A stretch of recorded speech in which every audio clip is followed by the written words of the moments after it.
तो आज हम सब लोग करने वाले हैं प्रश्नावली 1.5 का क्वेश्चन नंबर 3 करेंगे। 2 तक हम लोग कंप्लीट कल कर चुके थे। 3 नंबर क्वेश्चन क्या कहता है, आपको याद होगा कि पाई को एक वृत्त की परिधि और उसके व्यास के अनुपात से परिभाषित किया जाता है, अर्थात पाई बराबर C/D है। यह इस तथ्य का अंतर्विरोध करता हुआ प्रतीत होता है कि पाई अपरिमेय है। इस अंतर्विरोध का निराकरण आप किस प्रकार करेंगे? देखिए, आपसे एक क्वेश्चन ये कह रहा है कि जो पाई है ना, पाई हमने कल जो है आप सबको क्या बताया था, पाई अपरिमेय संख्या। पाई क्या है? अपरिमेय संख्या है। पर पाई बराबर जो होता है, क्या होता है, पाई बराबर फार्मूला होता है वृत्त की परिधि बट्टा वृत्त का व्यास। क्यों होता है, थोड़ा करके दिखा देते हैं। वृत्त की परिधि फार्मूला होता है 2πr, अब वृत्त का व्यास होता है 2r। त्रिज्या को 2 से गुना कर देते हैं तो क्या मिल जाता है, व्यास मिल जाता है। अब इस हिसाब से अगर 2 से 2 कैंसिल, r से r कैंसिल, तो इधर क्या बचा, केवल पाई बचा ना। मतलब वृत्त की परिधि को वृत्त के व्यास से भाग देने पर जो मान बचता है वो पाई होता है। क्या होता है? पाई होता है। तो किताब आपसे कह रहा है कि आप बोल रहे हैं कि पाई अपरिमेय संख्या है, पर हम पाई को तो वृत्त की परिधि बट्टा वृत्त का व्यास, वृत्त की परिधि को हम C कह दें और वृत्त के व्यास को अगर D कह दें सूचित करने के लिए, तो C/D। तो ये C/D तो परिमेय संख्या के रूप में आता है ना। P/Q के रूप में जो संख्याएं रहती हैं उसको क्या कहते हैं? परिमेय कहते हैं। तो बोला कि पाई को तो हम ऐसा भी लिख सकते हैं।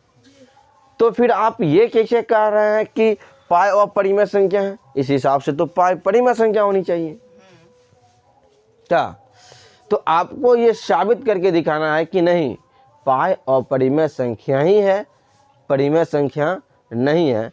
इस बात के लिए आपको कुछ कारण लिख के बताना है इस क्वेश्चन के अंदर में। तो चलिए मैं कारण बताता हूँ आपको कि आखिर पाई अपरिमेय संख्या क्यों है। सिंपल इसका कारण है 3 नंबर प्रश्नावली 1.5 और क्वेश्चन नंबर 3। सीधा लिखेंगे हम सब लोग, पाई अपरिमेय संख्या है, अपरिमेय संख्या है क्योंकि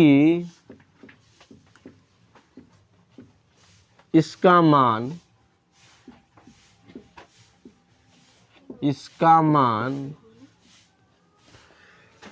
वृत्त की परिधि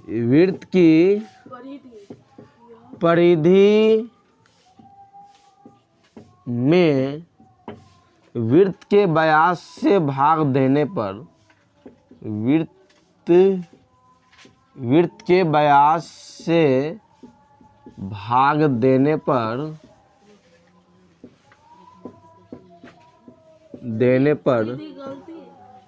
परिधि गलती लिखा गया, तो अब हो गया। वृत्त की परिधि में वृत्त के व्यास से भाग देने पर उसका कोई निश्चित मान नहीं निकलता, उसका कोई निश्चित मान नहीं आता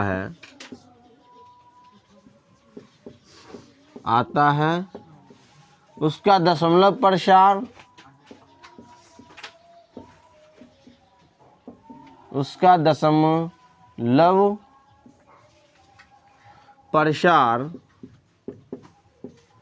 अशांत अनावर्ती आता है, अशांत अनावर्ती आता है। इसलिए पाई अपरिमेय संख्या है, अपरिमेय संख्या है।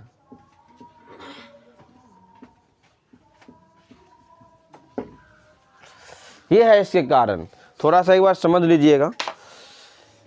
देखिए अपरिमेय संख्या कौन होता है?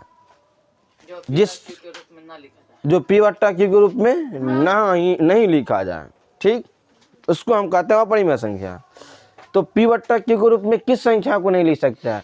जिस संख्याओं का दशमलव प्रसार यानी इसको भाग देने पर वह संख्या कभी रुकता ही नहीं, यानी अशांत होता है, शांत नहीं होता है, अशांत रहता है। और उसमें भी कंडीशन है कि जो रिपीट भी नहीं करता है, अशांत रहता है और रिपीट भी उसमें संख्याओं का नहीं होता है ना। तो वैसे दशमलव प्रसार क्या होते हैं? अपरिमेय होते हैं। और c बट्टा d के रूप में यदि आप लिखते हैं ना पाई को c बट्टा d के रूप में, यानी परिधि बट्टा व्यास के रूप में लिखिएगा, तो इस जब परिधि को जब व्यास से जब भाग देंगे ना आप, तो उसका जो मान है वो अशांत दशमलव प्रसार होता है। अशांत में भी पुनरावृत्ति नहीं करता, यानी रिपीट नहीं करता है। इसीलिए c बट्टा d के रूप में लिखने के बाद भी वो संख्याएं अशांत अनावर्ती हो जाता है उसका दशमलव प्रसार, इसलिए पाई क्या है? अपरिमेय संख्या। समझ में आ गया? बस यही रीजन है यहाँ पे हमें देना है। ठीक, अब नोट कर लीजिए आप सब लोग।